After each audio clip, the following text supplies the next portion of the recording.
Welcome to the Fire and Earth podcast with your hosts, Jason Mefford and Kathy Gruber. Fire and Earth, giving you the keys to unlock your limitless potential.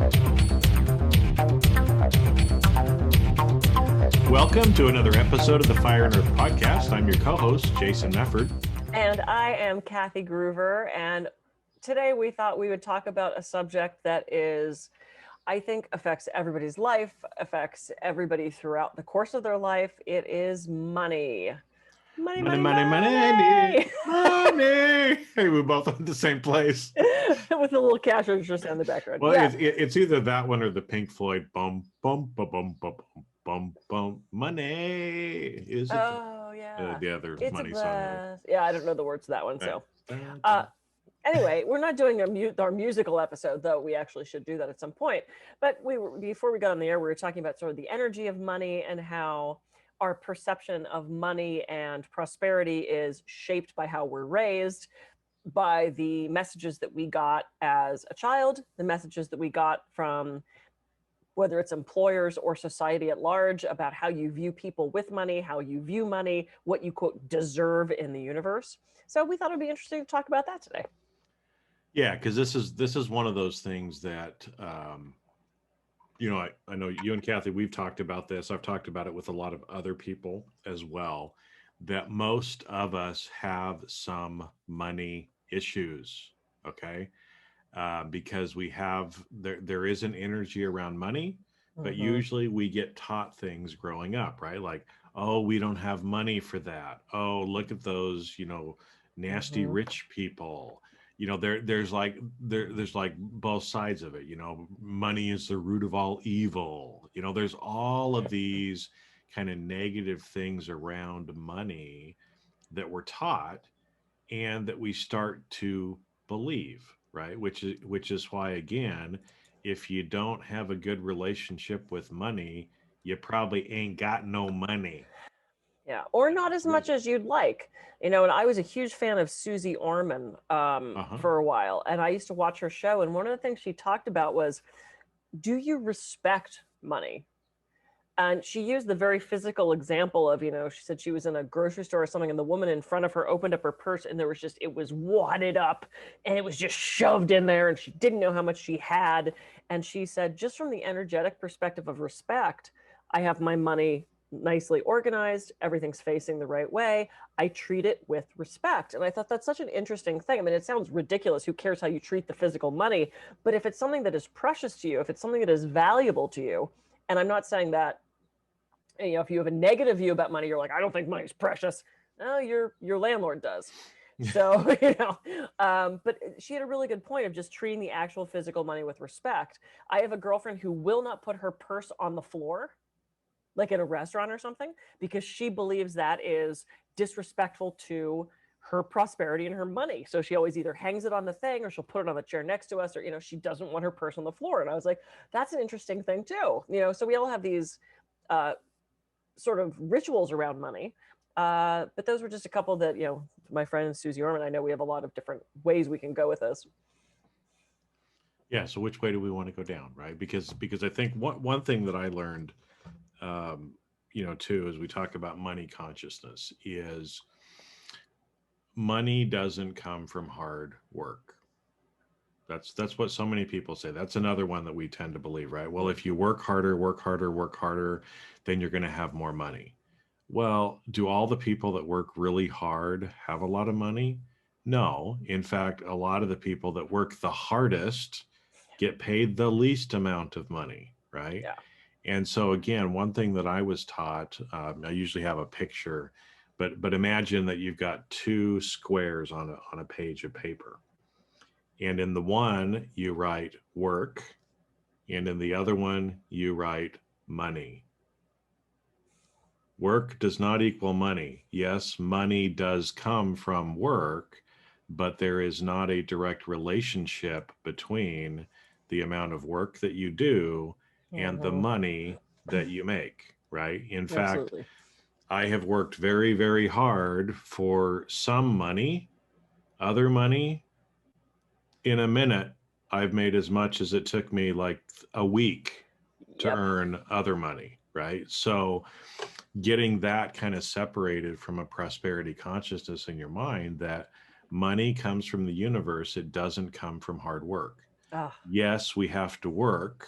We have to do things. We have to provide service and value to other people.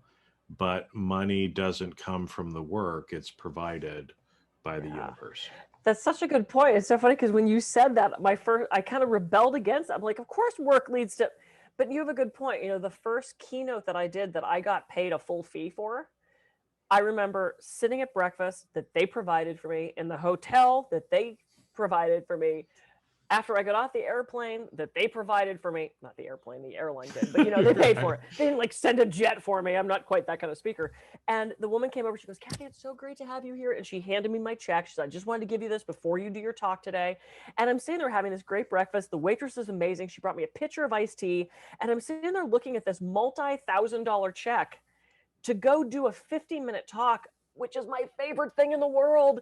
I love it so much. And I looked at that and went, holy shit, they're paying me to do this. You know, so you're right. It wasn't, I didn't do 50 massages to make that amount of money. They paid me that to do this thing that I love. So I get what you're saying now. It took me a second to not. Yeah. Because that's why, again, it's so where one of the shifts that I've been making in my money consciousness and energy around it is I serve people and people pay me for me serving them. Yeah. There's not a direct one-to-one relationship. You know, it's like there's sometimes I might spend 5 hours helping somebody and earn a certain amount of money, or they pay me a certain amount of money, right? But my serving that person is helping energetically, to where there's other times that honestly, I don't do hardly anything. You know, like I said, it's like, oh, geez, there's money that I just found there. I didn't realize that somebody owed me for something that I, you know, didn't have to put in very much time for. And so it's, you know, focusing on the serving and doing what we can do, the money follows. Yeah. If you serve people, if you create expansion in people's lives, if you help people, then you will get paid. Yeah.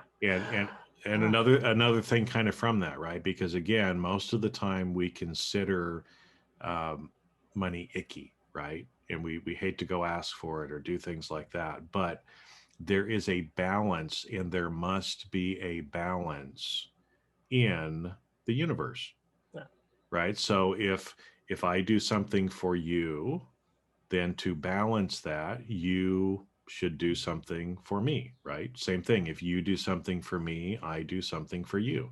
It doesn't always have to be money, but that just happens to be the medium of exchange in most of our countries, right? Yeah. So by you serving someone, you should receive some kind of offering from that person. It's, again, usually in our societies that comes in the form of money, right? Yeah. So you don't have to feel icky about accepting money if you have been serving and helping people to receive the money. Yeah. Right? If you go stick them up and take their money, totally wrong, right? But if you're providing service, valuable goods or services or things like that, then you are entitled, right, to receive some form of compensation, either money or otherwise, for that. I agree with you. And where I see a huge sticking point on this is, first of all, a lot of us were raised that money is icky, or we don't have enough. We're raised in that place of lack, which I'll get to in a second. But because I came from the massage background, I see so many people who are healers who don't want to charge. They don't feel they should charge. They feel like this is a gift, and they're starving. They're living on people's couches because they will not charge for this thing that they're providing. And it's like, but you had to pay for your table. You have to pay for the lotion. You have to pay for the sheets. You have to pay for your education. You have to pay for your rent. You have to pay, you know, unless you're just wealthy or you have enough to live on, you need to have that exchange. Also, people do not appreciate sometimes things that are given for free. The times that I have discounted, I swear to God, every time I've massively discounted a session for a client, it's been a nightmare. They've not shown up. They've been jerks. They've not even given me the $20 that they were expecting. I mean, it's been a horrible experience when I have discounted it for people who say they can't afford my services. Having said that, though, the first chiropractor that I went to, it was my wedding day. I was about to fly home to Pittsburgh. My neck went out. I sat in the chair and went, oh no. And I literally, hours later, I was getting on a plane to go get married. I found a chiropractor in the phone book. It was down the street from my office. I had to walk. I didn't have a car. I like huddled down, in not Montecito, Beverly Hills at this point, waddled down to this guy. He adjusted me and I said, how much do I owe you? And he said, $20. And I said, no, that can't be your rate. And he said, Kathy, let me ask you this. He said, what do you do for a living?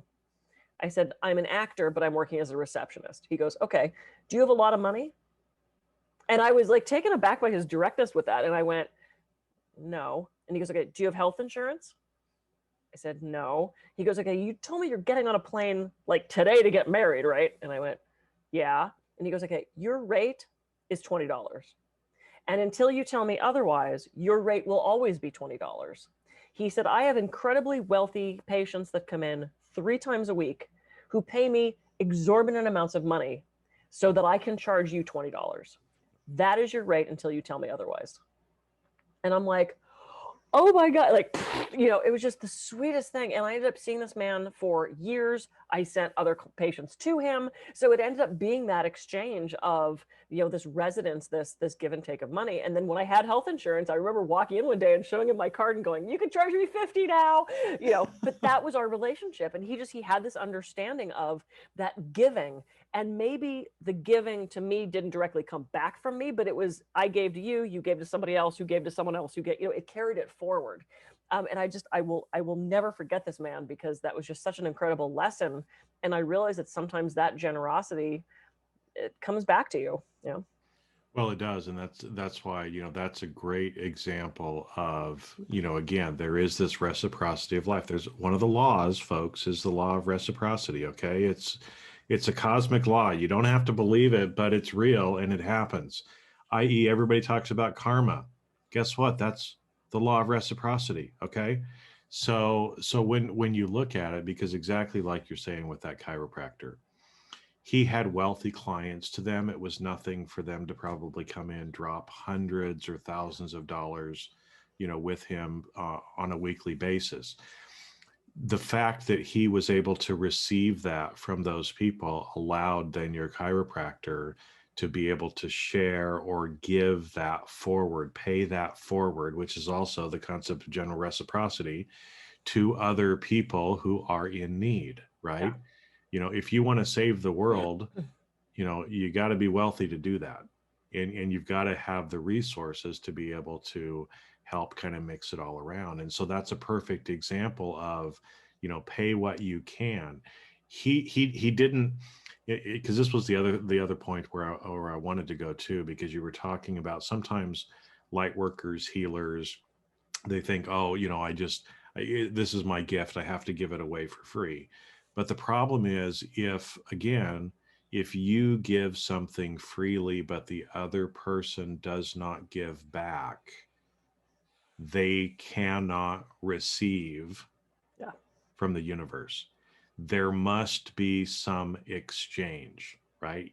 Even if they're like, hey, I'm going to buy you dinner next time or whatever, right. Even if it was only $1, right? But that chiropractor, you had to pay him something or give him something of value for the service he was providing for you to actually get the healing.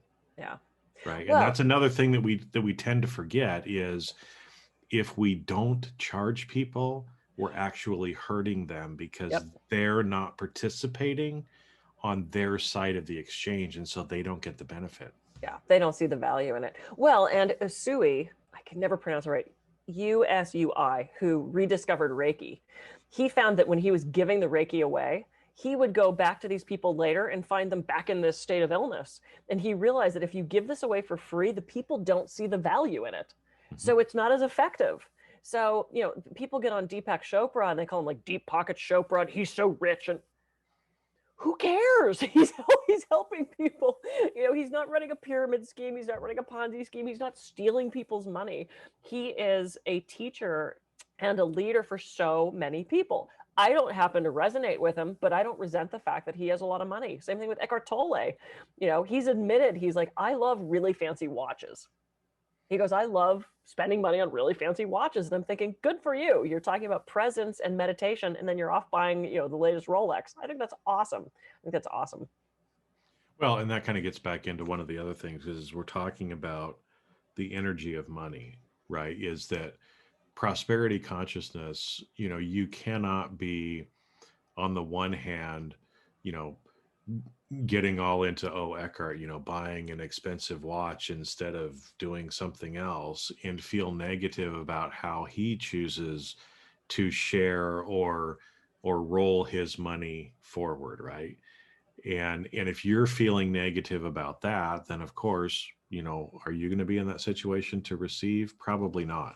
But let's take that as an example, right? Because sometimes people say, oh, the rich people, they're buying rich cars and spending all this money on houses or $5,000 handbags or whatever, right? Oh, that's a waste of money. That's not how you should be spending money. Well, let's stop and look at this, because again, it's a balance, it's a whole.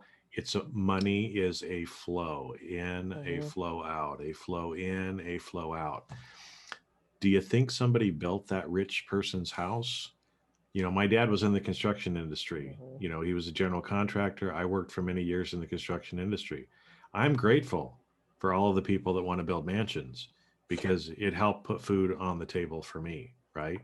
As a kid, because my father was able to earn money from that. Now, and again, it becomes this big cycle, right? Even if you take something like the watch, somebody had to design the watch. They probably got paid to design it.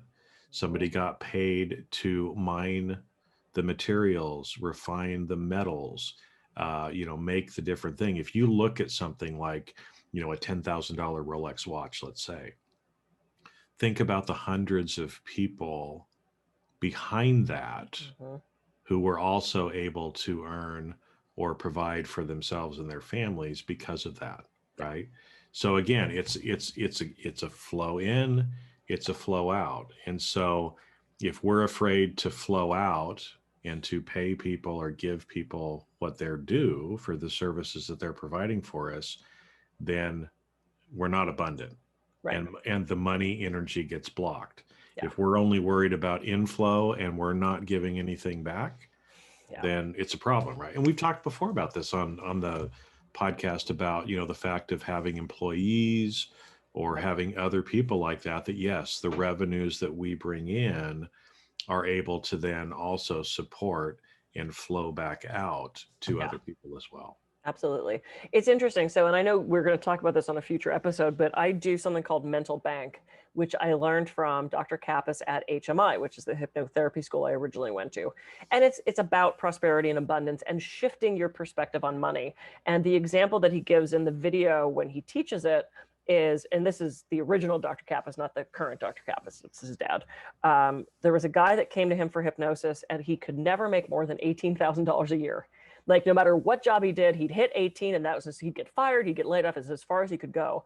And in investigating that further, Dr. Kappas realized that the guy's father never made more than $18,000. So the kid, now the adult, in his mind felt like that was as much as he could do. And so this mental bank, which is a phenomenal activity, I do it every night now, helps you shift your focus on money, helps you shift your perspective on abundance. And I was teaching this technique to a bunch of massage therapists, all millennials. They have a very different perspective on money. They have a very different perspective on capitalism, many of the millennials that I know. And I was teaching them this thing, and the one girl goes, okay, well, but what happens then when you reach that goal in the mental bank? And I said, well, you double it again. And she goes, how much money do you need? And I'm thinking, oh my God, no. And I said, well, let me ask you this. I said, how old are you? She said, I'm 23. And I went, okay, cool. I said, are you going to have school loans? She said, no. I said, okay.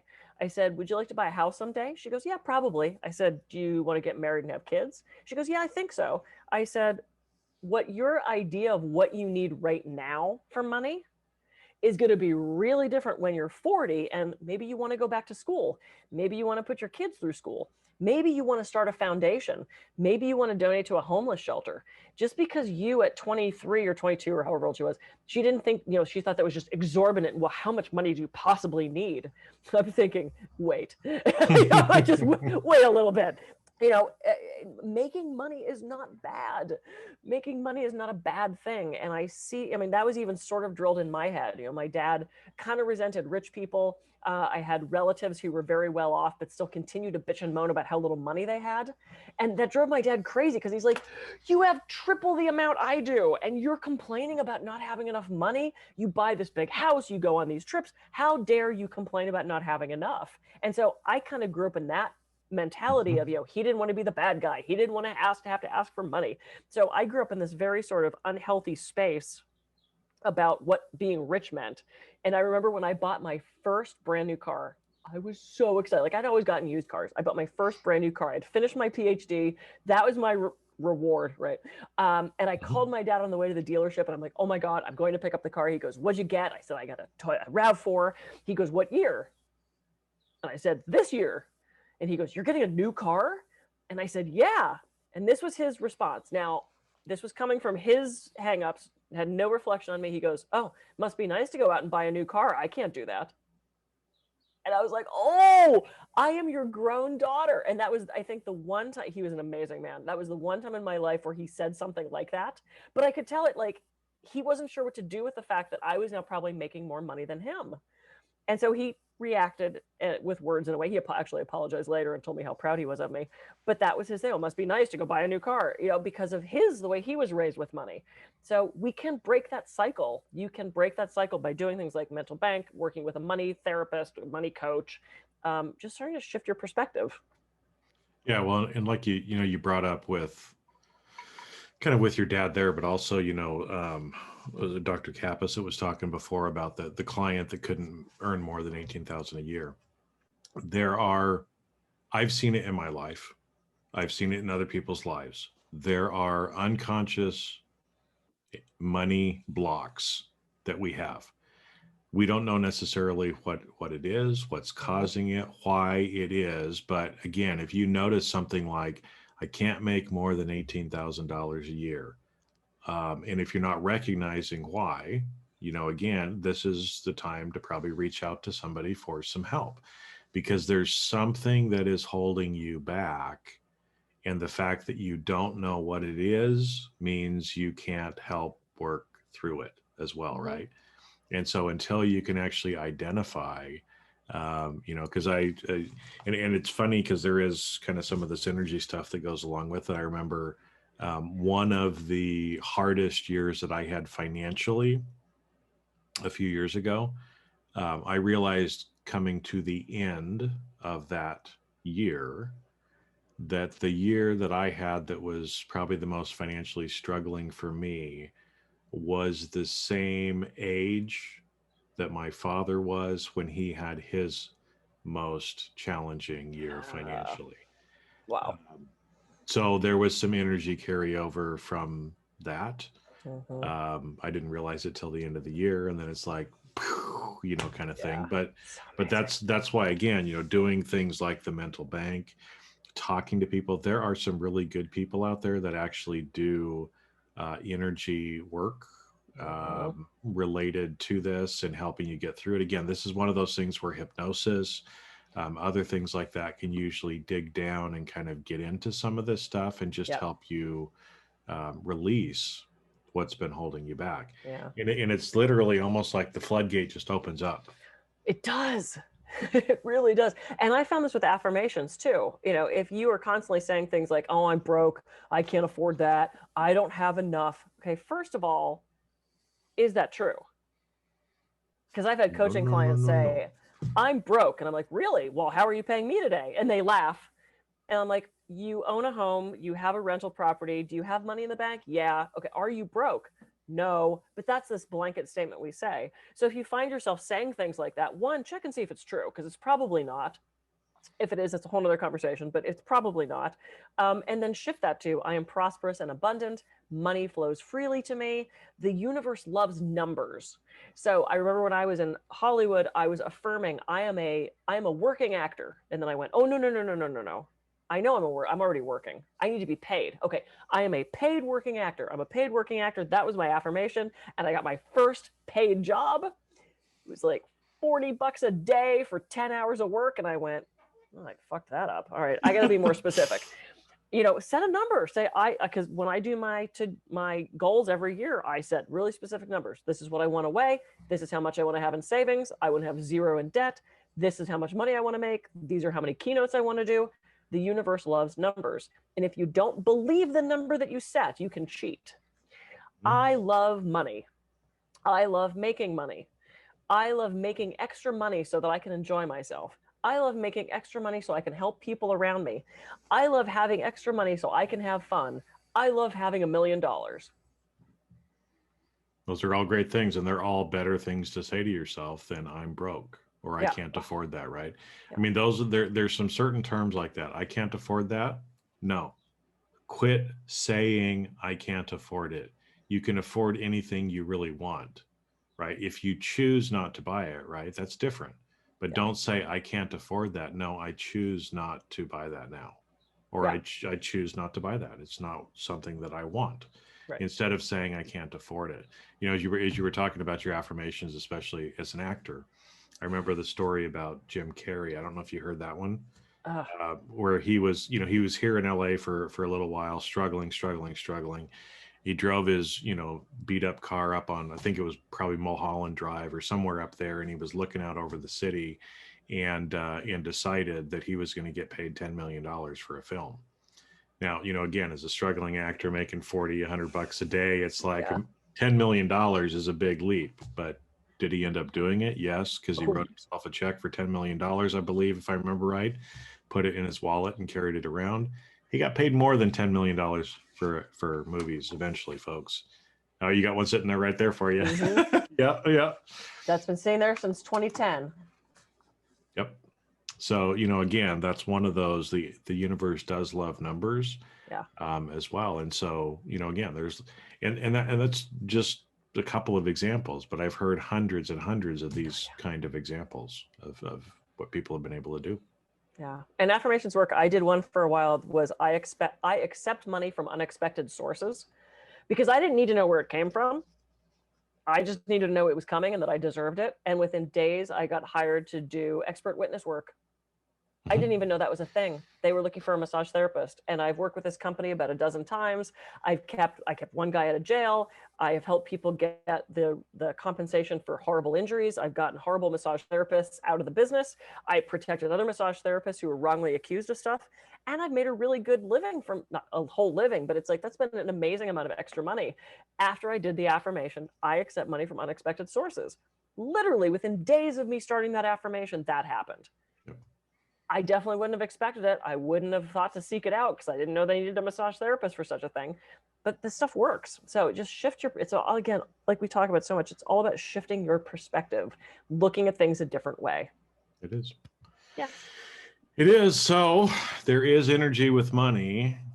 So again, we talked about lots of little things, but even, again, like the Susie Orman thing at the beginning, if physically, taking care of your money, doing what it is. I'm one of those people. I'm very anal about my money. I have my certain thing in my wallet. Everything is folded. It's the right way. It's in certain order. Everything is taken care of because I do have physical respect for the money as well, right? That's one thing you can do. And we talked about lots of other things, get rid of saying, stop saying some of those things that we know are not true that are holding ourselves back. Replace those with different things like I receive money from unexpected sources. I did that one for a little while too. And I had some stuff show up that I had no idea would have ever been there. Right. Yeah. So, those things do work. And again, it's all about energy. Try to separate and realize if you serve people, if you're doing, good for humanity, the money will follow. Right. I serve people and money piles up for me. That's one of them that I do, right? I focus on the serving and let the universe worry about filling my bank account. And it does, right? So that's another thing kind of from that. And again, too, one of the things we talked about, there's a bunch of great practitioners that are out there as well. If you're seeing that there are certain blocks that you're having, you're not sure why you can't get past something, reach out to people. They're great. I mean, you and I have done it and it works. So there's people out there as well to be able to help, because at the end of the day, money is just a medium of exchange, but it allows you to do so much and to serve so many people. It's not icky. It flows in, it flows out. And the better that you can do it at actually how you're using your money to help serve other people and help care for other people, money is beautiful. And in fact, the biggest way to help change and make an impact on this world is actually to be wealthy, because you can do a lot more good with money than you can without money. Yeah. That's the way it is. Right. I mean, it's like, that's how it's all set up. So we might as well embrace that and do what we can in that system to make the biggest change in the world. So, yeah, I love that. Cool.